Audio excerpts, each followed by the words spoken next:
State Representative Tacky Chan of Quincy is joining us from his office on Beacon Hill this time for our next edition of Tacky Talkie. Tacky, Hey, Joe, good to see you. And once again, welcome to the State House. As you all know, I do actually do show up for work these days. we never had a doubt, Tacky. No matter where you are, you're working, we know.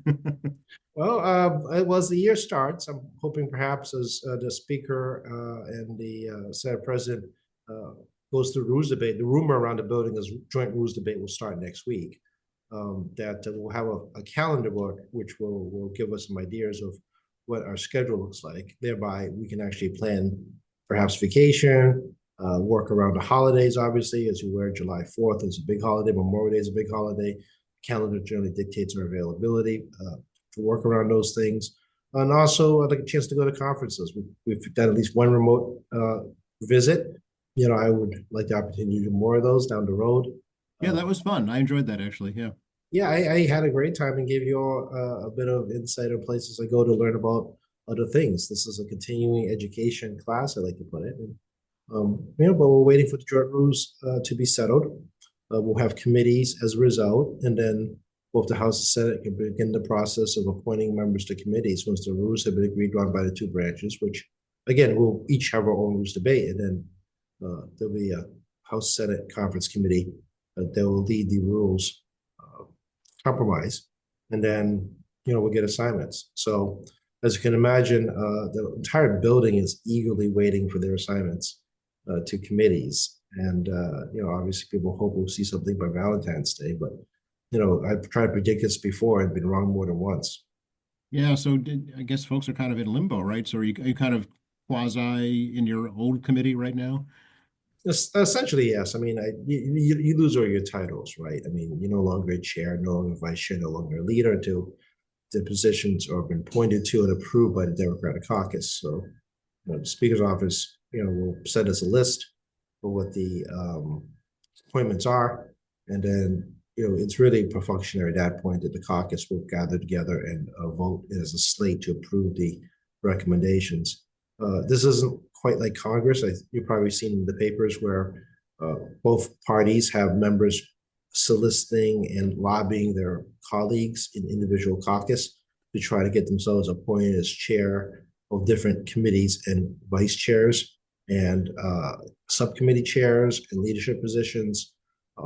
And those are obviously closed door caucuses, but members would lobby, say, I want to be vice chair of X or Y, and then you would lobby your caucus to say, can I have your vote? And then to try to win a chairmanship on the floor or in the caucus room more accurately to do that. And this doesn't happen up here. We don't actually engage in a massive lobbying effort to try to win caucus votes. Can you imagine the chaos of that at our level? Yeah. So over 400 members lobbying. Yeah, it gets a little crazy. So, but obviously everyone gets to make their case to the speaker about what they are looking to do, what committees they want to be on, why they should go to these committees. The Republicans will make their appointments rather quickly because it's much smaller body. There's only 25 of them. As a result, they are on a lot more committees than House members are, Democratic members are. Right, because they're spread much more thinly. Yeah. Yeah, yeah, but it is by ratio. So, there's less Republicans, but the guaranteed minimum seats on each committee. I see. We got that factor. They got it sorted out. And, not everyone's going to be happy. And Speaker's very aware that they're going to disappoint people. And it's up to them to see how they have to manage people's disappointments. Right. And I could bet it could be an opportunity for folks to try something new too that they haven't done before. You never know. That's not uncommon. You're absolutely right. It's not uncommon. People will go around, try policy matter. They initially think their professional life is the choice for a committee, but they're on more than one committee. And then, like your second term, you realize, well, why am I sitting on a committee where I have enormous amount of knowledge on? Why don't I go to a committee where I don't have a lot of knowledge on and try to learn something new?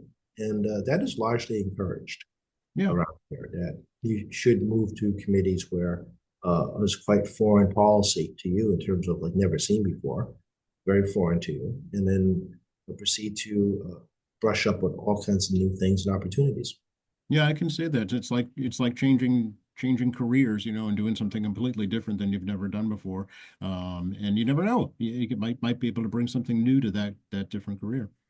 Absolutely. And if you're not a chair, you generally get 3 to 4 committees, depending on the circumstances, which, you can have a large diversity of committee topics, which gives you a lot of, frankly, mental stimulation. Yep. And there's a lot coming at you at once. So, obviously I'm hoping for a chairmanship, as you know. It seems to be, I was very confident there will be one, but I never think that way. But the real question is what? Taking nothing for granted. I never take anything for granted. The question is what? What chair is available? And I do not know what they're going to do. The House and Senate could merge committees, dissolve committees, renew committees. Yeah, I've never seen this many creation and dissolution of committees in the last 6 years. I've never seen this often occur. I'm used to the old days when things laid in static for like 8-10 years at a time. Yeah, interesting. What do you attribute that to, Tacky? Just new blood? Partly COVID. Oh, okay. COVID had forced the creation of committees that became more temporary and permanent, thankfully, such as the Emergency Preparation Committee, which still exists for the moment, but was originally the COVID-19 Emergency Committee. And we had a government funding oversight committee because of all the opera money coming in. Committees dedicated to that. The opera money is now gone because it had to be consumed by the beginning of this year. So that's now irrelevant. We had an export committee, which was probably not a good idea because we didn't know what it was actually going to do. So we got rid of that committee. Yeah. And then there's a little quirky thing in the Senate where every Democrat is in a leadership position. So every Democrat in the Senate gets a chairmanship or a leadership position. Very rarely does not happen. I've only seen it in my life twice. Once is when Bill Keating, when he was a state senator, took on Billy Bulger for president and lost. And he was reduced to committee on counties and a broom closet. No joke.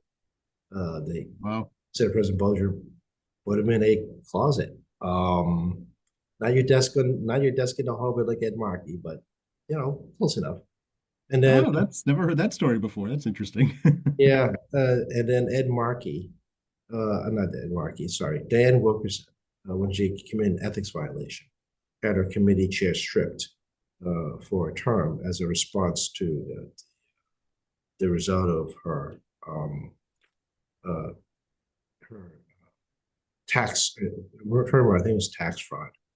That's what they got her on. So I know she got caught later on for accepting basic kickbacks and bribes, but the first time she was actually lost her chairmanship insurance, I believe, if I remember correctly, over a tax evasion.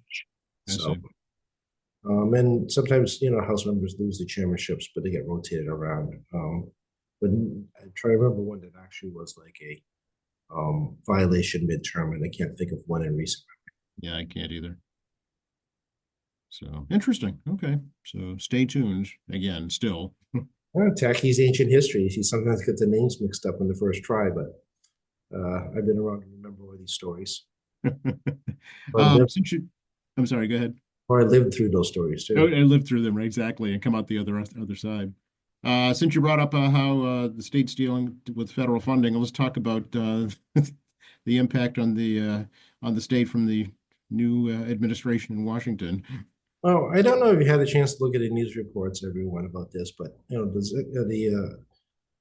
President Trump seems to like to do executive orders by very short sentences. Yes, basically freezing all federal grants. Period. Yeah. Easy to read, impossible to interpret. Right. So this has had a lot of effect on all of us at state and local government, as well as not-for-profit agencies that serve you. For example, it affects the entire Quincy Community Action Program. All those CAPs are in chaos because they do everything from Head Start programs to low-income assistance programs. In other parts of the state, they do financial literacy assistance, among other things. English classes are affected with various not-for-profits, but also education institutions have grants of research and all kinds of other relative programs there. At our level of government, it affects a lot of state operated programs on behalf of the federal government. So you may not have noticed, but unemployment benefits, Department of Unemployment Assistance, DUA, that is not a state funded program. That is a federal reimbursement program. The feds pay for those services that we as a state provide employees. We hire them, we operate them. They're on the state pension system, but that's federally funded employees. The feds give us the money, we hire employees, we operate your unemployment program, right? Yeah, you're the administrator essentially. That's exactly it. And when they say, cut all funding, well, that means, well, I know that just cuts your unemployment business, right? And I know they're problematic. We do get constituents calling it. I'm very aware of the constituent calls associated with this agency, but there may not be a agency left because if they do that. Same thing with your Medicare, which caused a lot of confusion. They insist that Medicare, Medicaid's not affected, but the states operate Medicare and Medicaid programs on behalf of the federal government. It is Mass Health, because people rally against Mass Health saying, we want Medicare. I'm like, yeah, it's the same thing. I mean, it's state operation, but also helps fund things like Medicare fraud. Mm-hmm. Investigative units all over the place trying to catch fraud, and fraud happens. Eventually the law is going to catch up with you eventually, and it does. So that affects things like nursing homes. You saw Meals on Wheels programs. It was complete chaos. I was getting phone calls from folks at home, not sure what this means, and I didn't know what it means either. And at our level, we do a lot of federal programs, with Medicare and unemployment being easily the top two in programs we do for the vets. So there's also DPH stuff. There's educational stuff. I mean, it's a laundry list of issues that's probably, I'm going to say probably like 30-ish% of the state budget is some form of program to the state. 30%, that is a huge amount. Yeah, because Medicare alone represents like 28 to 30% of the budget, and half of that is state funded because we do a 50% match. Mm-hmm. So right off the bat, that's about $15 billion, right? And then you throw in unemployment, education, through the DPH, you start throwing in all the other stuff to mush it together. Yeah, I can see 15% doubling, somewhere 25, 30%. I can see how that would work. And once you start compiling it all, and it's a lot of different chunks to change. It isn't like, Medicare, which is, $15 billion, right? It's lots of different pieces that move together. Actually, I won't know the actual numbers yet because until we get closer to the House Ways and Means budget recommendation, actually we have a much more accurate number with. Right. We have the governor's proposal, but that's just a proposal right now. Yeah. Yeah, because the number fluctuates because people, sadly, we get off Medicare, you most likely have passed away, and then you come on Medicare. That you come to this new generation of right. Yeah. Moves on. My generation, Gen X, is going to be the next big deluge onto Medicare. We're getting to that age as a generational block. So, but we'll see what the real numbers are. We'll talk about that in about 2 months ish. Okay. Yeah. When we get a little closer to that. So we should say that the ban has since been rescinded because of all the chaos, right? The ban's been rescinded, but not rescinded. The mixed messaging from the White House continues to cause concern all over the country because we're not getting sufficient clarity where they say, well, the ban's in effect, but not in effect. Yeah. And if you're an individual that, this isn't really, again, we talk about politics in here all the time and how, it's Donald Trump and his Republican Party. It's two different things in the way I perceive it. And I'm looking at a lot of political analysts are looking at it that way as well. That, you can vote Republican, but this is kind of a different scenario with President Trump. And so, I mean, if you're a recipient of one of these programs and they cut yours, you have no one to blame but yourself for voting the person you vote for. You really have no. Yeah, well, it's like deja vu all over again. It is. I actually, and I know this sounds crazy. My Democratic colleagues may scoff at this when I say this, but when you're going a second time around on a job like that because you had a chance to learn the job the first time around, and yes, the economy is different, the global stage is different, but it's still a job that has a lot of basic functions. I had very hopeful expectations. If I agree or disagree with the president is irrelevant, but I had very hopeful expectations that it would be a very smooth operation early on because he kind of did this once, right? And I was hoping it'd be a very smooth opening with him, because while I applaud the desire to take initiatives and show he can take action, and how Congress is just immobilized and incompetent because of the immobility, and the president can take the charge, I get it. I understand that. But I really did hope that he would have more grasp of federal government functionality to push forward, agree or disagree, his initiative in a more smooth manner. Yeah. Of course, the other big question with regards to here in Massachusetts is what happens with the immigration policy and how that impacts folks here in Massachusetts. Well, I said this last time, and I'll say this again. I mean, if you're a victim of a crime by someone that's an undocumented individual that commits a crime against you, and you find out that they're going to deport the person as a form of punishment, well, they get to walk free. That's it. So if you have been victimized, your family member, let's say, has been heavily victimized, and you want justice, American justice now is you get back to your home country. If they take you back, if there's a reparation or reciprocal situation, the country will take people back. And since they committed no crime in the country of origin, they get to walk free in the street. And it's that simple, people. It's that's their punishment. They go home free, as opposed to continue to be subject to the American justice system. And the law they just passed in Congress to allow people of minor crimes to be deported potentially. Okay, I mean, I kind of get it. I mean, if it's not a violent offender, there's no major injuries to people, all right. I mean, I can see that. I am very concerned about much more serious offenses and how justice can't be served. And they get to walk home. They get sent home at your taxpayer dime, and go home and like, cool. They murdered your kid. I get to go home now. Yeah. Or like you said before, also, do these countries want those people? Well, that's correct, right? Venezuela is a big problem. We have like cut off ties with them. So we're going to have to detain them in the United States anyway. You saw last night, and they're going to send people to Guantanamo Bay. Not entirely clear exactly who these people are because there's no really inventory that the news media is trying to get their hands on. I do fully expect private prisons, that your taxpayers are going to be paying for a lot of private prisons as they kind of ramp this up, as opposed to just, so-called putting people in cages. I think to be much more professionalized on that. So private prisons are going to make a lot of money. And then, you got some countries that you just want some dignity on returning their citizens. Brazil has already expressed their concerns about how people are treated. I think that is not unfair. People should be treated with dignity. If you're a murderer, I really have no sympathy for you, or someone that commits heinous crimes against folks. But if you're here and you're undocumented and you get nabbed and you get sent home, I think people should be treated with some level of dignity.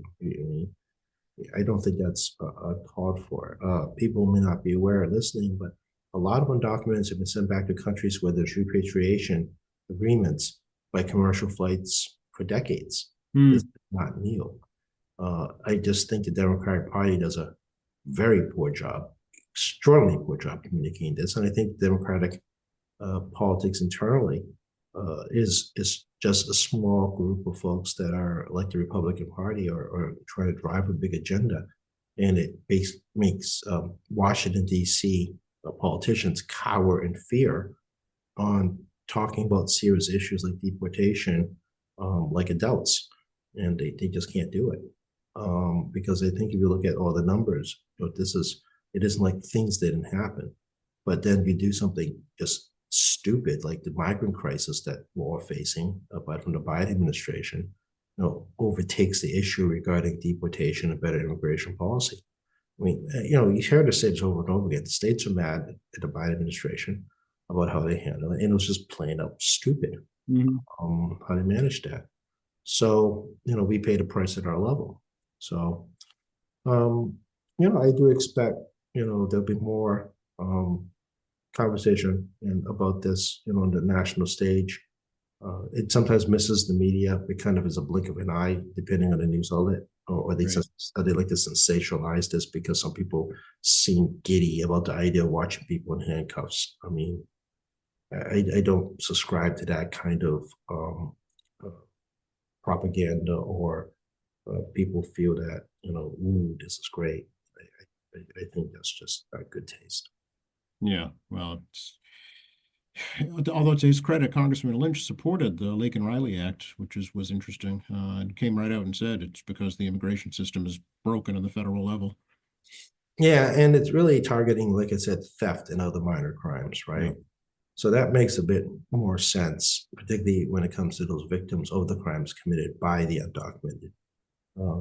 Restitution would be very difficult to me hold anyway. If someone stole, petty theft, shoplifting, I mean, restitution is basically trying to recover the property, right? Right. That is impossible on smaller crimes. And it was a bipartisan vote down there Mhm. on this particular issue. Um, but there's no guarantee, like I said, a shoplifter becomes a murderer. Right. That Exactly. applies to all of us, not just undocumented. That's right. Yeah. And I think that's the way that people kind of make the mistake, right? I mean, I promise you, I said before, all of us have committed a minor civil offense at some point in our lives that was not caught by a police officer. It doesn't Oh, mean yes. The jaywalking. Yeah. jaywalking, running a stop sign. I mean, come on, people, let's be honest about ourselves, right? But and you may have an indiscretion at some point as a kid who did take something, but charges weren't pressed. Hmm. Right. Does that mean you're going to be a criminal later? No, No, of course not. Yeah. no. And our juvenile system in Massachusetts really, emphasize more now, and it still needs to do more regarding, rehabilitation, better education, and try to help, not necessarily, constantly scolding you, but try to show you there's a better way in life. Yeah. Yeah. What we're going to talk about at some point, and because you brought up the sensational journalism, it made me think of it. Clickbait. Yeah, it was clickbait media. I think, you and I are now old enough to remember the days where the State House was crawling with reporters physically. If you visit State House up on the fourth floor on the West Wing side of the State House, there's the press room. They actually have a very sizable press room. And I remember as a young man sending press advisors and press releases up and dropping them in mailboxes and people's desks. And I got to meet people for the first time in the media. And it was a lot of fun meeting these folks because they had a lot to teach you about how media works, as well as actually their own insights, because they've been doing this longer than I have when I was a young man, about what the history of different things happen around here. Boston Globe had its own office, the Boston Herald had an office, WBZ Radio had an office in the basement for live transmission. News crews were regularly parked in the State House with their cameras. Those days are gone. Yeah. I It know. is a barren wasteland of reporters up here. And State House News Service, as you guys get at QATV as well, and you see it in the Quincy Sun and the Patriot Ledger, is basically sold news to those groups. Well, actual reporters or editors actually being in the State House to review the material, and just like the AP. And we live in a Actually, the AP just recently pulled out of the State House. yeah, that's very troubling, because I think it's very important to have the AP here. In all seriousness, I really do. People think the politicians are afraid of the media, and I think that is their mistake if they are. But I do think it's very important to have the media always near you, because it's good for us to have ability to communicate and also ability to get a message out. Hmm. And clickbait is now the media because it's been going on for a long time, but it's most benevolent that if it's not something that people put eyes on a website, you can't get advertising dollars. Exactly. Yeah. It's believe me, it's frustrating for many in the media too, because it paints us all with one broad brush, and it's just not true.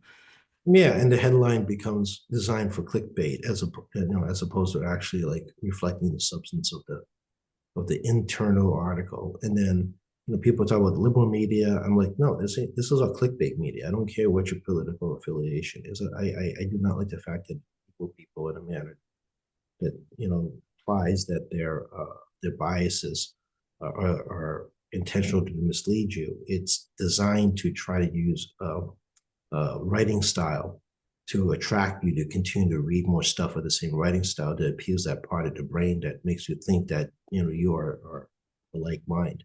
Right, because they can sell those clicks essentially to advertisers. Yeah. Yeah, and I make it clear to people. It's like you watch Fox News and you look at the news team there. Uh, they are all basically models. They're like gorgeous. Why? It's and they bring this up to people and they'll look at me and they think about it for a second when I say it. It's because they're attractive looking people you want to look at. Now it's more important. That's more important than the substance coming out of it, right? Mm. That's how they get you. Other news media that does not prescribe to the supermodel, reporter, doesn't nearly get as much attention, despite the substance matter, and they're accused of being, misleading. Again, appearances do matter, right? That's important. The White House press corps, I think, is incredibly important, and I think they should continue to be embedded inside Congress and inside the White House.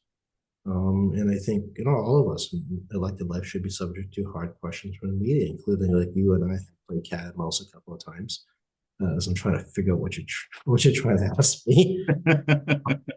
Yeah, but yes, hard questions, but fair. You have to be fair.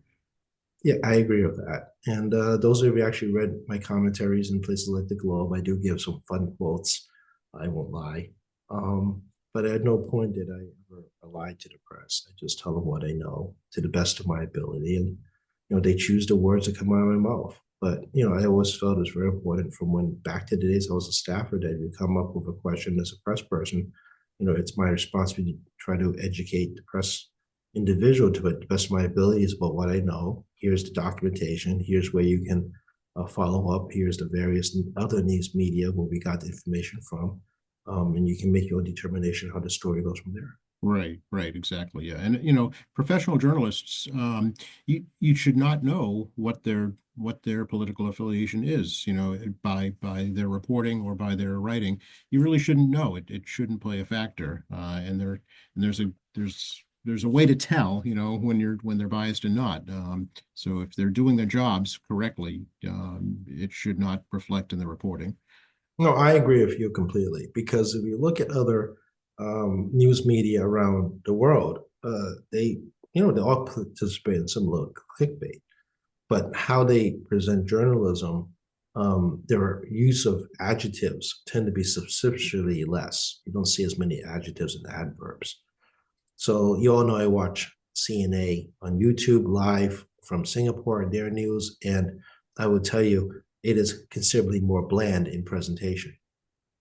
They look awesome, obviously, because you have to be on television, right? You and I both face for radio, but I mean, it's considerably straight to the point, Yes. and they don't use a lot of adverbs or adjectives unless there's a clear visual that they can show you. Like when you in India, they had a massive tragedy at the religious festival, a stampede, essentially, and the adjectives reflect the video of a tragedy. Right. Because that's not clickbait, that's reality. Yeah. It's reality because they have the footage to show you. Right. And it's not difficult that you will confirm the adjective or adverb they use. So, this is the world we live in, and I express a lot more caution about, what I read. And everyone should express more caution, not because of their political affiliation or personal beliefs, but because these actual words they put in there to attract you or incite an emotion is largely unnecessary. And this, includes distraction politics. President Trump is a master communicator. I mean, I would not deny that. But he says stuff out there, and it instantly becomes clickbait for the media because people want to read the sensational statements. That includes media people and the celebrity media, but that's their job, right? Celebrities want attention, right? They do peculiar things that you guys all know I don't have to talk about. But you see that also with commentators, people who are not elected officials, right? Sometimes you get editorial columnists. Sometimes you get leaders of industry, people in corporate America, and then you got advocacy groups that have all learned this marketing technique of clickbait. Yeah. Want to be seen over and over again, and the more outrageous your presentation of your message creates more eyeballs and incites some kind of emotion. Yeah, yeah. And folks, I wish they wouldn't forget, commentators, um, opinion columns, that is not news. That is somebody's comment on a piece of information. That's somebody's opinion on a piece of information. That's not news. That's not when in the definition of news, that's just their opinion. That's not the facts. Yeah, and they can be wrong. And they can be wrong and have been. Yeah, as I read occasionally, well, because I kind of like shot away from the opinion columns, but when I read the columns, I'm reading it, I'm like, that is factually incorrect. And I don't want to call out the columnist, but it's clearly clickbait column.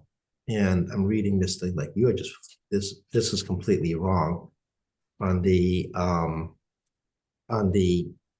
article you're writing or your column you're writing because you're writing from a degree of ignorance. But as a reader, unless you're like me who actually knows what they're trying to get at on this particular subject matter that I'm reading, you assume that columnist is correct. Mhm. And that is what scares me. Yep, exactly. Yeah. Okay. Well, you're not going to get that here on QATV, folks. That's for sure. Joe is actually brutal to me. You should see before we go on this thing. It's just actually tough. But again, this is more of a casual conversation, and it's easy because unlike on the record, for example, which I do encourage people to watch. I mean, they only got a very short time span. A lot of interviewees are 10 minutes.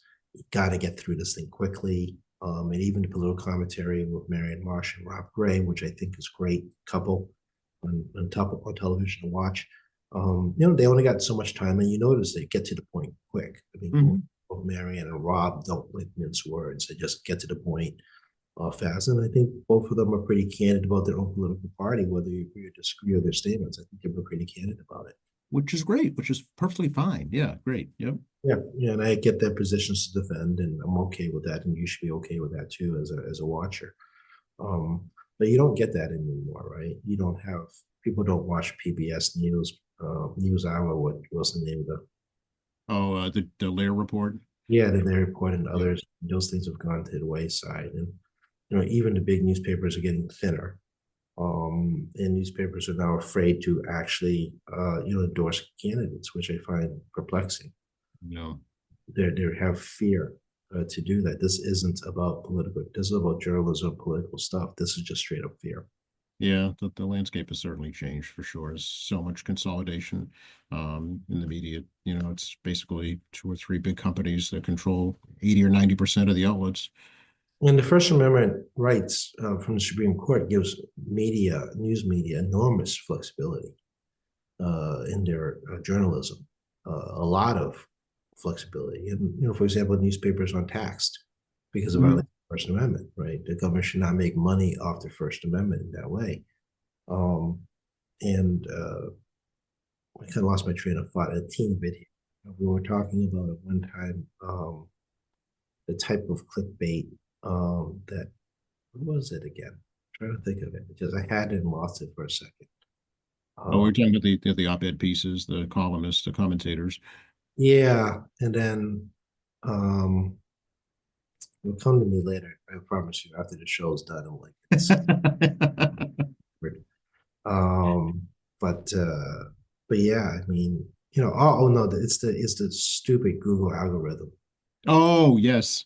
We were talking about that at one point and how the algorithm makes you go to see stuff that you want to see because that's the clickbait of how they make the money. Yes, it's filtered for you, folks. It's not all that's available. It's just filtered for you. And what scares me also, it's filtering you to blogs. Yes. We're aware of some Quincy blogs out here that says particularly stuff about city government. Some of it is the media, like the Ledger and the Sun and yourself, confirm is correct, and some of the stuff is more opinionated. But it actually shows up as a news media to the equivalent of Boston Globe on your feed. That is frightening. I agree. That is frightening. Consider the source, I always say. Yeah, and then look at some stuff because we get some constituent emails. I'm scratching my head, so I do my Google search trying to find out what the constituent's talking about. And I look at the news source that came out of. That is not a newspaper. That is not a that is, some of the stuff out there is not actual news. Right. Um, No, it takes on a life of its own. Exactly. Yeah. yeah, it's columns. It's a person out there with an opinion, and the internet allows people to present themselves as news media. Hmm. Well, you may not realize this, folks, but at one time, 50 odd years ago, you could have printed your newspaper on the street and sell it. Hmm. Person right to do that. Now, whether that material you put in newspaper is factory, you can just make stuff up. But people want to buy it, they'll buy it, right? And go back 100 years, and you had a bunch of little papers running around supporting or opposing political candidates, but people bought a lot of different ones to read, whether you agree or disagree with it. And Right. you see new sources like Round News, for example, is one out there trying to do algorithms to try to determine the biases of the different media outlets, so you can try to make a determination on your own whether these outlets are, which way they swing, based on an algorithm they're still working on. And I think with the advent of artificial intelligence, you're going to see more algorithms out there trying to discern which media is actual news, which ones are news using adjectives and adverbs to incite a certain biases. But the algorithms out there is all clickbait, and Google and YouTube and Meta, or Facebook, X, Snapchat, TikTok, if that's still going to be around, which is a fun conversation itself. Yeah. All designed to make money for themselves. They Hmm. care less about politics. They could care less. Well, they do care about politics and how it affects their business, but That's right. they could care less about your politics. They could care less about your personal beliefs and views. Yeah. No. It's whatever whatever you want, they'll give you if you'll pay for it. Yeah, and it reinforces your feeling that you are in the right, and that's okay. But it now closes the window to the fact that there are other people out there that think differently. Right, exactly. Yeah. So, use a lot of sources, when you're trying to get information. It's readily available today. Use a lot of legitimate sources to gather your information. Yeah, and my personal reading, I cut out a lot of adjectives and adverbs. I just bypass that part of it. Yep. I see a sentence that has a whole lot of uh, enunciation. I just blow over that part of the article now and just move on to the next paragraph, um, because it's you're just wasting my time. Right, exactly. Yeah. And that's not years ago, when dinosaurs roamed the earth when I was in school, we were taught it's called the AP method of journalism. So it eliminates all of that extraneous, descriptive language to just focus on the facts. And unfortunately, I actually get more calls from BU journalist students about actually policy I've been working on than I do from our local media. Interesting. Yeah, it's actually, That's good to hear. I'm glad to hear that actually. yeah, I get at least 3 calls from BU journalism specifically as part of their homework, the project, to talk about some public policies that I've been working on, and we do our best to try to educate them and try to see how that works out. Yeah. That gives me hope. Good. I'm glad to hear that. Yeah, no, you guys may not realize the number of non-conventional outlets in the sense of student projects that actually do get published on the internet, or at least their local papers, for the student population to read. So we do a lot of it up here too. Another thing that the media started doing is question by email as opposed to like a phone call. As opposed to, I get we sometimes will be forced to write a statement, like Beacon Hill Roll Call is one where I'm not doing an actual interview. We have to come up with a couple of like sentences for them to blurbs in their laundry list of news, because they do just like little blurbs of bills up here, and it's not a bad thing. It's a good thing for you to be able to get some snapshots of news. Yep. But I mean, our preference has always been that if it seems like a good interview, we should do the interview as opposed to just writing carefully written words, as opposed to engaging in a conversation of back and forth, because you may be surprised by this. I do care about what the reporter also thinks in the article they're trying to write. And sometimes they actually already know the answer before it comes out of my mouth. Yes. Right. Yes. That's yeah. A good reporter should actually. Yeah, because they already had the facts in place before the interview began. I'm having a chat. I'm like, well, well, clearly you know more than I do. I mean, I'm not sure why you need to talk to me at all. Right, right, right. Well, because they're just looking for something to accentuate the story. And also to validate their facts, Yes, that too. Yeah. because they can't validate the facts. They would need an elected official like myself or an expert in the field, to confirm whether the facts they've collected is accurate. Right. Yep. So bottom line, folks, just be aware of where you're getting information. Yeah, I'm extremely cautious. I mean, I avoid the talking heads on cable news. I think it's worthless, personal level. You guys want to watch news from around the country, I'm sorry, outside the country, because I see how they look at us and what they perceive as important news. I mean, believe it or not, Channel 5 WCVB News makes it to Asia every so often when we have a ginormous snowstorm. No, isn't that interesting? Yeah, yeah. I mean, they will buy, they have to pay for the media because the rights belong to WCVB. Yeah, that's the Hearst company, I think. Yeah. Yeah. And, but foreign media will buy clips. And some clips we never saw here. Like, I mean, remember that massive snowstorm in Stoughton last year?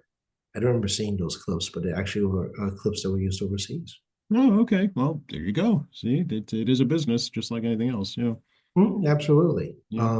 I get it. Foreign media does not have the ability to talk about a snowstorm, but if you're in Southeast Asia and they see 3 feet of snow in Massachusetts, they're like, wow. Well, it's good. It's like us watching a volcano erupt in Hawaii. Yeah, which, if it's, sadly, if people lose their homes, I mean, obviously you feel terrible about it, but also at the same time, it's a volcano erupting. You've never seen it before. Exactly. Yeah. Yeah.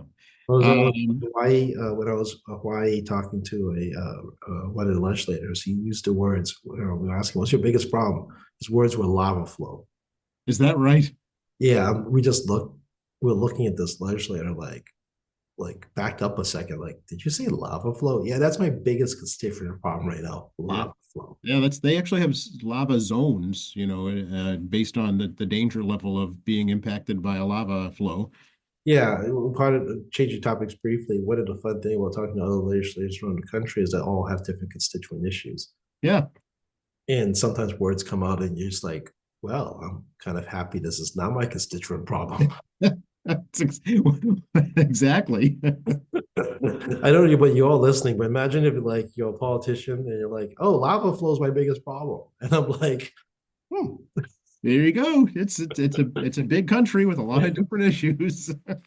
yeah, I got to do some more around the country conferences at some point because that's how we meet other legislators and when training sessions or things together, and it's a lot of fun just making friends and talking about things. Sure. And National Conference state legislators are coming this August. There'll be another opportunity for us to not actually go anywhere. They have to come to us. Oh, happening in Boston? Yeah, August 3rd to 5th, I think.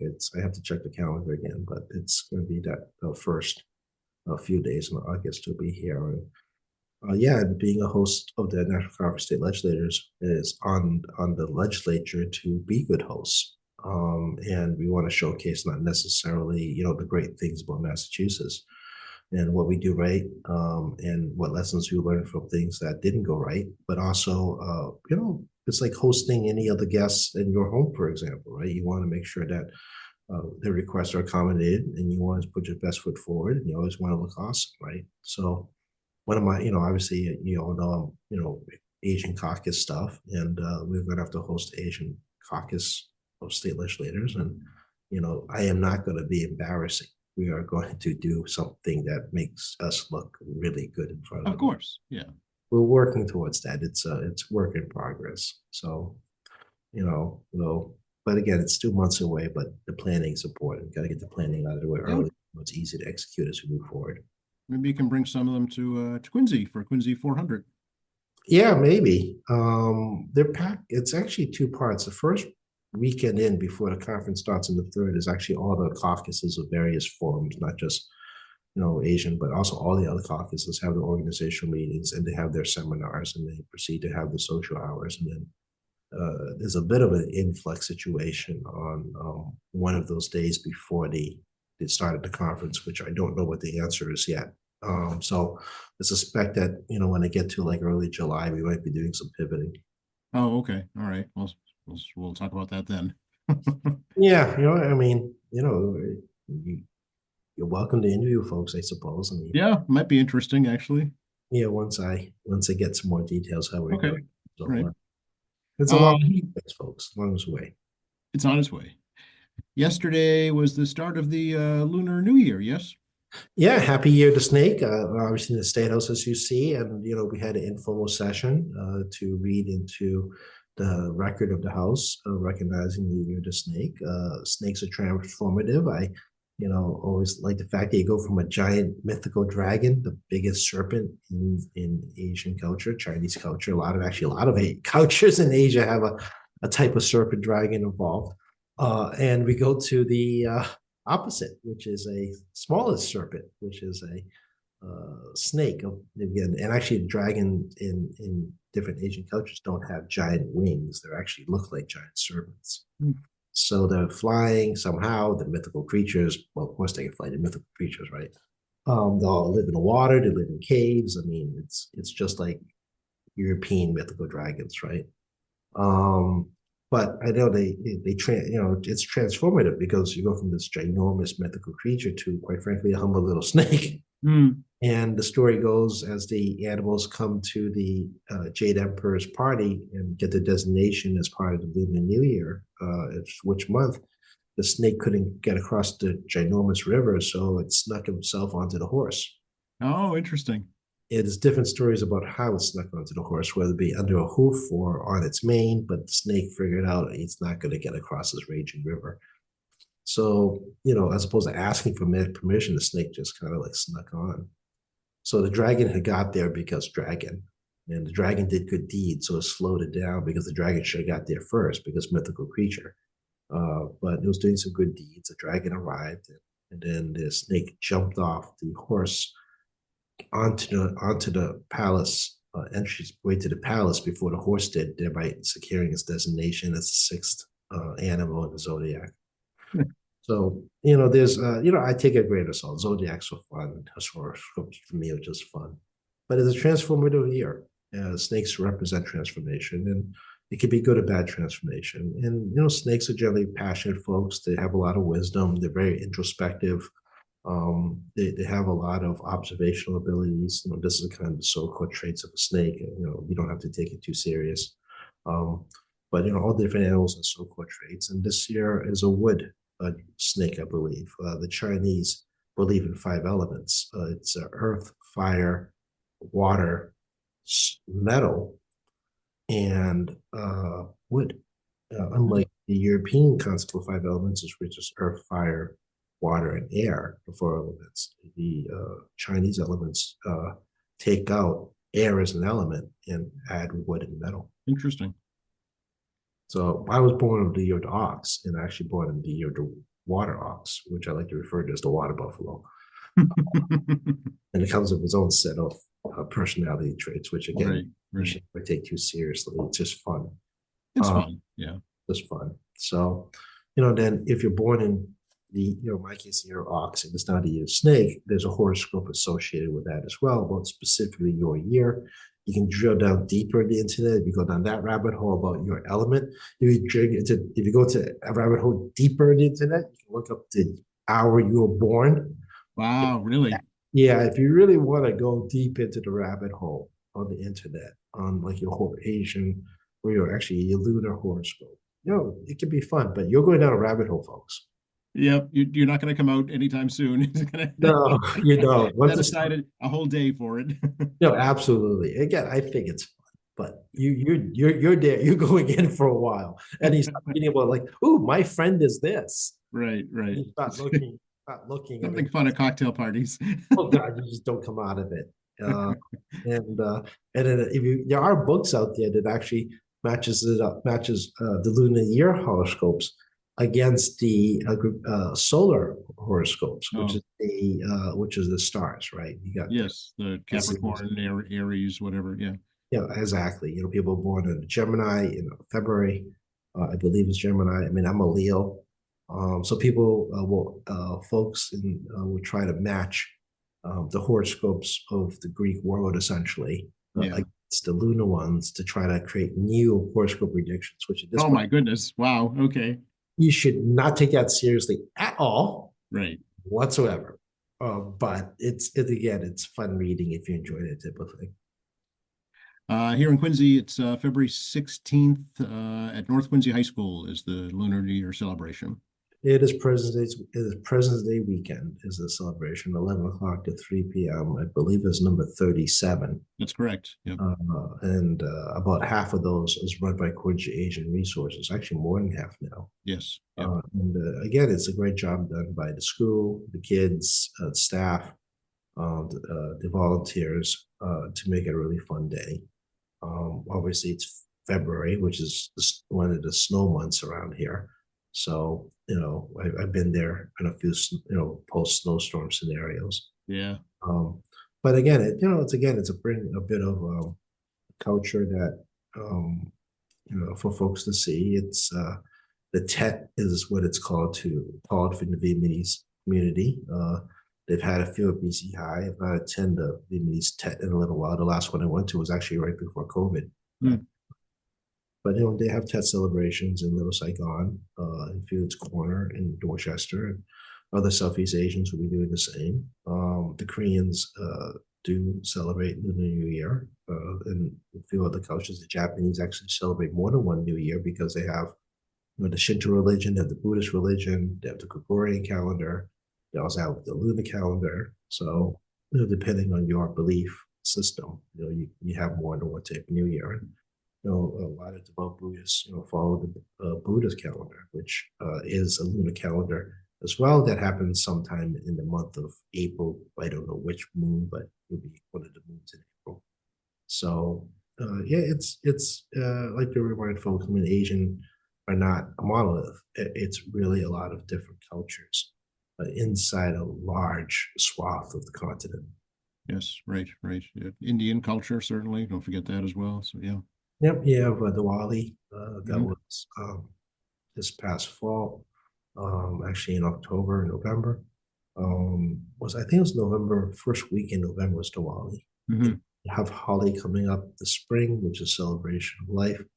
And then you have the Sikh culture. Sikh religion actually is part of India. There's a whole debate about whether Sikhism should be separated country from India, which is a kind of an internal debate there. But Sikhism is actually the fifth biggest religion. It's not Judaism. Interesting. Yeah, and not surprising. This stuff is documented by folks that don't live in Asia, of which are the biggest religions, right? So, but if you look at raw numbers, Sikhism is actually the biggest ones after before Judaism, and they're the ones who wear different types of turbans that are the ceremonial knives that are often mistaken for people from the Middle East because of Lawrence of Arabia.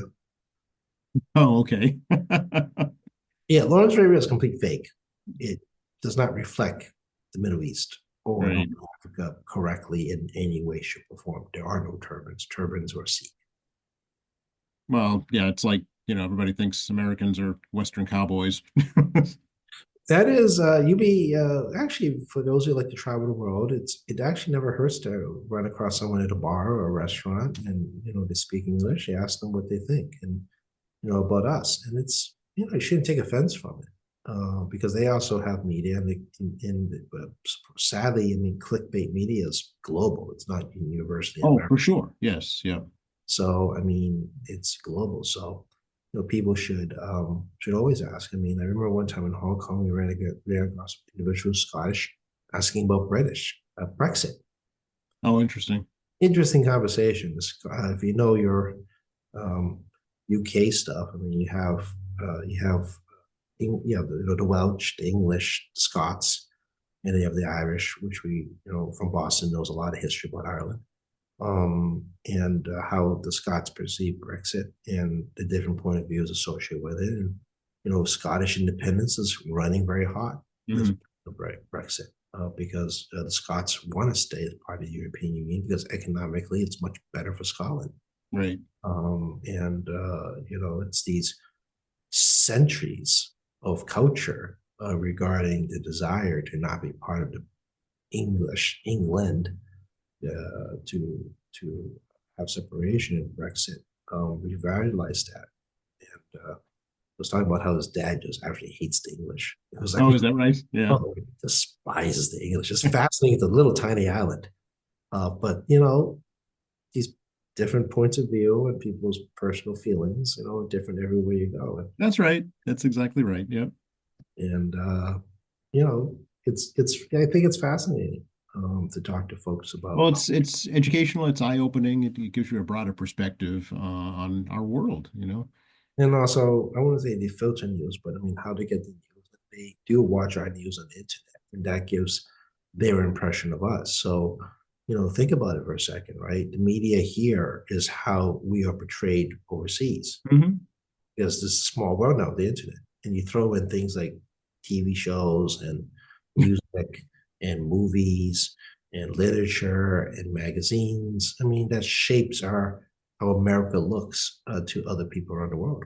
Sure, yeah, that's their perception. That's all they have to go by. So, that's what they're going to perceive us as. Yeah.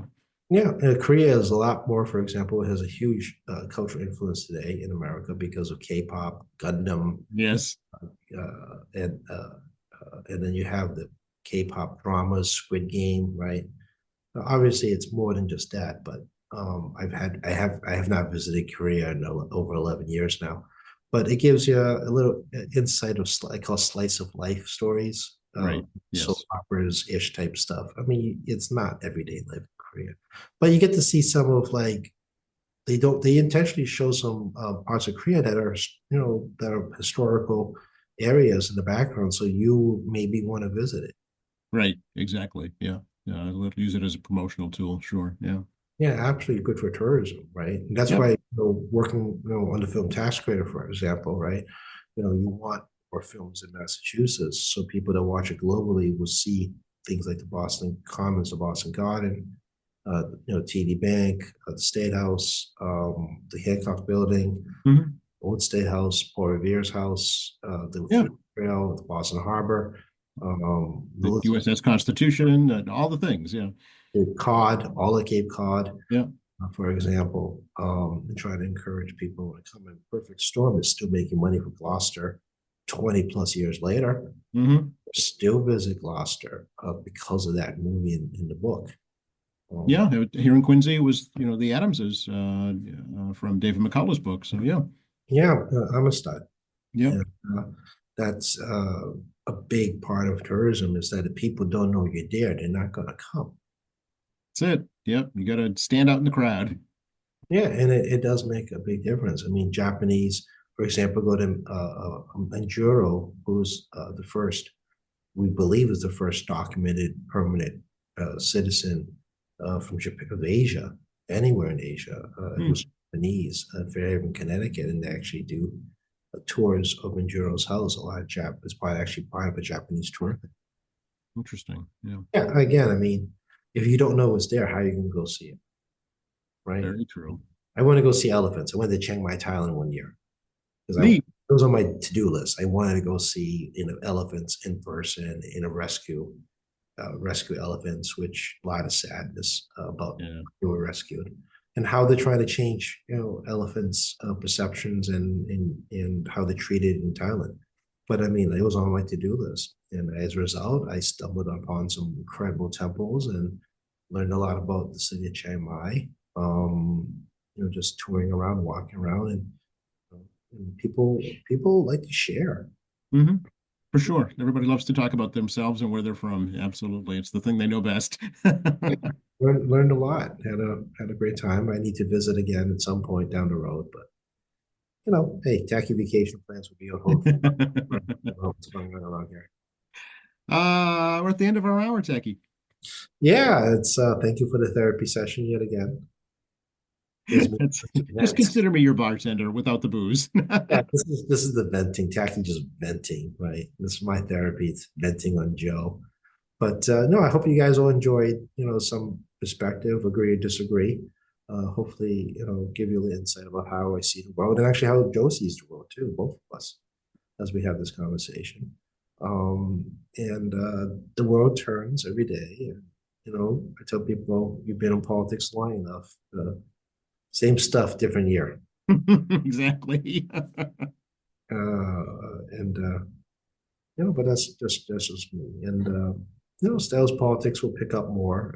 Legislative action will start to pick up in the next few weeks, and we'll see how that stuff, believe it or not, probably commingled to what next happens in the federal government, because what they do is how I respond. I always talk about how proud I am about universal school breakfast and school lunches, and that was because the federal government stopped funding those programs. Right.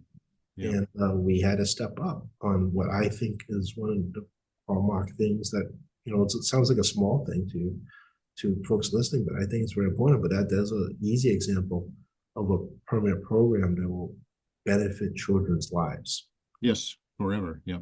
Yeah, that we as the legislature had to step up when the federal government left us behind. So this is a simple example of that. So we'll see what this administration does, and how we navigate and respond to the issues. Yeah, I'll be curious to see what this means for the funding for the Cape Cod bridges. So stay tuned for that. Yeah, and things like the CHIP Act, right? I mean, That too. Yeah. we're a tech state. People, I know we're biotechnology, education, tourism, but we're still technology. And there is active conversation about them suspending the CHIPS Act, which is not just semiconductors; it's about tech. Right. And technology is the future of our economy. Yeah. All right, let's not go on issues now. We're out of time. Yeah, Joe, it is lunchtime here. It's about 12:25 at this stage. So I'm at the State House, room 42. So you know where I am now. We're always very happy to receive guests. I am staffed. We're not a school holiday, so I generally encourage people to visit sales for tours. We're in a quiet period right now, so tour guides are rarely available. We open weekdays. We have metal detectors, so be forewarned. But yeah, room 42, 617-722-2370, 617-722-2370 is the phone number. Tackey.chan at mahouse.gov, tackey.chan at mahouse.gov. I'm getting drowning now when people ask me to co-sponsor bills, not just advocates, but also constituents do. And we're trying to sort our way out on these requests right now. We prioritize constituent services, always and always will. State Representative Tackey Chan Facebook. Feel free to look at where I've been. Don't use social media to reach out to me. Use the telephone or use the email. Because when you start going through the rabbit hole of social media, it can be pretty tough. TackeyChan.com, I'm sorry, TackeyChan.org, not com, org, is our resource page. We have actually a contact page there. You can find phone numbers before you call us. We have X, so-called Twitter, formerly known as Twitter. We do use that. Although we should talk about Twitter at some point and how it's becoming less of a thing that young people use as a medium, we're discovering. We're actually debating about how much we should continue this, not necessarily because of political reasons, just little because of eyeballs, right? Right. And then obviously the legislature website, malegislature.gov. You can set up an account there, monitor the bills. You can read, watch our sessions, watch our public hearings, reach out to different legislators from there. And of course, QATV with me and Joe on a near weekly basis. And definitely catch Joe's first thing in the morning podcast for the 10-minute updates he gives about local news. Always good to talk to you, Tackey, and a gong hei for Troy to you and your family. Sun hei fai lo, gong hei fa choi, sun hei ging hong. So wish you all a very happy Lunar New Year. Wish you good health and good fortune. And may your health rise in the new Lunar Year.